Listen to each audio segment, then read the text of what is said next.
Je ne m'arrêtais que quand je pouvais plus respirer. Papa était quelqu'un de très méticuleux et donc à chaque fois qu'il revenait d'une virée, il allait garer sa moto avec le plein, prêt à pouvoir repartir pour le prochain coup. Et je savais où étaient les clés et donc quand il n'était pas là, j'allais piquer la moto. J'avais 12 ans, 13 ans. Je la démarrais, elle faisait un bruit terrible. Je faisais des allers et retours de ce parking. Première, deuxième, demi-tour, première, deuxième, demi-tour. Et je trouvais ça tellement formidable que je ne m'arrêtais que quand je pouvais plus respirer. Quand vraiment l'étage était saturé de fumée et j'ai de la résistance, mais à un moment, il fallait bien s'arrêter. Et j'ai failli me faire piéger parce que papa, un jour, s'est rendu compte qu'il n'y avait plus beaucoup d'essence dans son réservoir. Il m'a dit, c'est incroyable, j'avais fait le plein.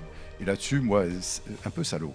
Je lui ai dit, mais, non, mais c'est normal, tu tires la durite, n'importe qui te pique ton essence, c'est facile. J'ai retenu la leçon et après, je remettais le compteur journalier à zéro pour être sûr qu'il ne se voit pas qu'il y avait eu 200 km de fait dans le parking. Il y a toujours eu l'énigme de ce voleur d'essence et je suis un peu vache parce que je ne l'ai jamais avoué, je ne pouvais pas.